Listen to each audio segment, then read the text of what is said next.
What is up, guys? I got NotTheWorst here, bringing another Black Desert online video, and today we're taking a look at the latest round of global lab updates. It's actually a pretty hefty one and some really interesting things going on. You do see a few class changes here. It's mostly just issue tweaks. There's a few skill linkage, like speed up things for Warrior and Guardian there, and then a couple of tweaks like HP increase on I believe it's Moose's skill there. Other than that, it's just your typical like graphical fixture matching description. So although it looks like there's a ton, there's unfortunately almost nothing with that. But that is not what is super exciting with some of these other things going on. So let's go ahead and take a look. First up, this one doesn't need a whole lot of explanation. Solar Hall of Fame is being introduced. We already knew this was coming because they told us. So the top players of each rank are going to have kind of a statue type thing set up in the battle arena. It can also give you a buff, and the buff increases skill points, I believe, for 10%. Or sorry, stamina experience points by 10% for 10 hours. Kind of whatever, but the statue type thing, as you can see there, is pretty cool. Don't really need to read the dev note. It's literally this. They're going to be just put in the order of class release as far as how they're put in there. So we have a prequest for the next Ataraxian dungeon. It is called Yoronakia. We'll see if it stays that name. It probably will. It's going to be coming soon, and to prep for that, there's a new prequest you can knock out to get out of the way so that you can go ahead and jump into it when it does get released. We don't have an ETA on that, just that it is coming. Also, if you complete all of these prequests, you'll get a special reward can be exchanged for items such as the earring, Dawn of Vaha, when you complete all the main quests along with the Yoronakia update. So be on the lookout for that. They've made a few improvements with how some of the quests is going to work, and sort of made it a bit quicker / easier, depending on how you look at that, for prior ones moving forward. Then we have Kama and Odalita family stat quests, a special family quest that can be obtained when completing the main quests of Kama, Sylvia, and Odalita has been added. Now, get ready for this, because I absolutely hate questing, doing main quests, except for I'm going to have to, because you can get the effect of +1 DP and +1 AP for all characters in the family. That is sheet AP, that you're just going to go ahead and pick it up for completing these. So if you haven't, and you're like me, and you hate doing them, you're going to have to. I think I do have Kama Sylvia actually done, because they made me do it for something else. But I absolutely do not have Odalita done, so I'm going to have to run through that whenever this does go live, or maybe just before, so that I can get my free AP and DP. They do note that the relationship between Kama, Sylvia, and Odalita and their story will become more important to us in the future in Black Desert, so therefore they had to come up with a way to force you to do the main story quests that make sense for them. So yeah, there's that. And then we have early graduation coming up. No surprise here. It's another 100 stack for the completion on that. Nothing new going on. Something that is new, we've got two big things here happening for Calpheon Elvia zones, and the first one of those two is going to be that the Alchemy Stone can be upgraded in additional time. So if you're not familiar now, I believe it's 200 Crystallized Despair, which are the items that sell, depending on your server, anywhere between 40 and 60 million silver each.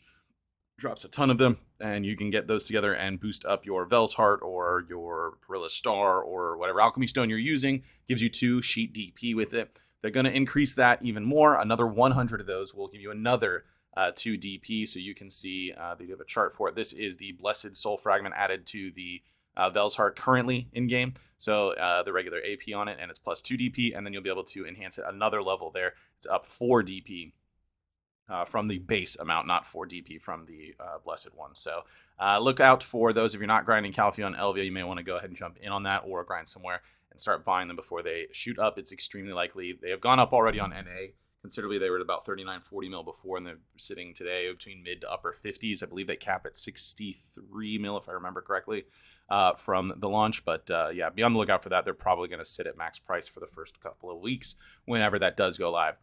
Next up for Calpheon Elvia, we have loot changes, and these are extremely significant. The biggest thing here is that when you defeat one of the Rift bosses from Calpheon Elvia, the dudes that spawn out of the little thing, they're Ogre, the Cyclops, or Giga Chad that come out of there, they're actually going to have a chance at dropping Disto earrings. Now, their reasoning on this is just because Star's End is getting rather dated, and it's the only source of Disto earrings, so of course we're getting a pretty solid bottleneck on those items, so they want to introduce a way to actually have them in the game. It does actually fit, since it's a Rift distortion that's in the middle of it as far as lore-wise goes.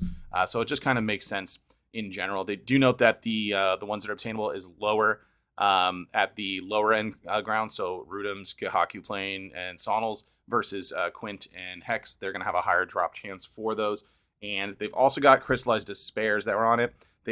We're going to look at what they've done to each of the Calpheon Elvia, but essentially they buffed Hex through the roof, And overall, Quint should be sort of a buff, or at least lateral. And the other spots do get buffs as well, but Hex looks kind of wild. We don't have exact percentages, but what am I talking about? Well, first of all, the entire realm gets a chance at dropping Disto earrings now from the boss spawns. We got that. And then with Quint Hill, you're going to see that the drop rate of Crystallized Despair has been reduced by about 30%. This is going to bring it roughly in line with Hex Sanctuary's drop rate on this, slightly ahead still, most likely, because I believe it was like 40, just under 50%. If I remember the spreadsheets properly, just under 50% or so. So this is roughly in line with it. We then have Remnants of the Burning Sun, which I believe is supposed to be Ancient Spirit Light, the item that you get that boosts up your attack for like 5-ish minutes or 30-second spans. That drop rate's been increased by 40%. Blackstones are increased by 50%, which they already drop like crazy. The breath that you combine with your frenzy drafts increased by 20%. That's kind of whatever. I literally have thousands of those just sitting that'll never sell. And then the BMCs have been increased by 20%, roughly.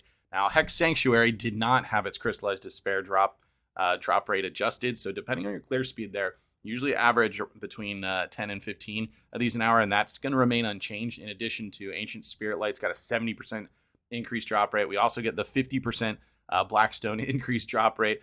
The breath, again, 30%, who cares? And 30% increase on BMCs. As well. So this is going to be kind of wild. I mean, these spots in general already make $1 billion plus if you have the right gear for it. So there's that. The other spots do get increases across the board for these types of things. Notably, Sonal Camp gets a 70% increase on its Crystallized Despair. Rudim's getting 40% increase on it, 30% at Gahaku. However, when you compare them to the other two endgame zones, the rate at which those drop is nothing even close to it. They're fairly rare at the lower zones. So the increase, although across the board is more, it's kind of lateral in comparison to what the other places are actually dropping. Still an increase, though, if you have grinded there before and did okay money, or you haven't tried it out and you don't have the gear for Hex or Quint, then it's definitely going to be worth doing, especially if you're trying to upgrade your Vell's Heart or whatever alchemy stone you're using, for sure. Next up, less exciting. That was some of the bigger stuff there, the AP+DP sheet stuff and Calpheon Elvia updates. We've got Kutum, Lamp, and Nouver statue. There's essentially going to be another grade to this. You can upgrade this actual item now. It's a quest line in order to do it, so you can get a Kutum Lightning with Breath and Nouver Sculpture with Breath. I'm sure those names are just a little bit going to be a little bit different when we actually see English release for those, but it's going to give you some additional stats here. So you will also get you'll get a bonus attack as per usual, but it's 15 attack, and then either ignore all resistance plus 5% for 5 hours, or all resistance plus 5% for 5 hours. So sort of a little upgrade if you want there. We've got some UI improvements on Lightstone, kind of a little quality of life stuff that's updated here. You can now exchange up to 30 Lightstones at once by interacting with the alchemist dude that swaps them, which is drastically overdue. Spamming R is insanely obnoxious if you've ever tried pissing away money to get your strike stone that you can't get off the marketplace because your pre-order sits for forever. You've also got bulk purification as well. You can interact with him, and purified lightstone of incomplete ones, and yada yada yada. So yeah, just QOL updates for that. Some other item changes. Following items have been improved so they can be registered in the Fairies Cooking Elixir automatic function use. This is party elixirs that couldn't previously. So that's a nice little upgrade there. If you were using those, maybe grinding out your Crypto Resting Thoughts or something similar with that rotation that needs, and you were using your party elixirs. And then from there, a couple of tweaks and things, and then we just get the class changes that we mentioned at the beginning. So there you have it for the global labs going on this week. Keep in mind, most of this stuff is not going to hit the patch tomorrow. It will likely be the week after, or possibly the following week, especially when we talk about things like the Calpheon updates, or more specifically, the extra third part of the dungeon. I don't expect to see that anytime soon for it. These are kind of hit or miss when they actually do go live. Some of the straightforward stuff tends to hit within a week or two of that. So just keep that in mind when you're wondering when these are going to go. That's going to be it for this one. If you did enjoy the video, be sure to like it. If you're new to the channel, be sure to subscribe so you get notifications when new videos do go live. And if you'd like to catch me playing live, there's a link to my Twitch page in the description down below. Jump on over there, drop a follow so you get notifications for that as well. With that said, that's going to be it for this one. I want to thank everybody for watching, and I will see you next time.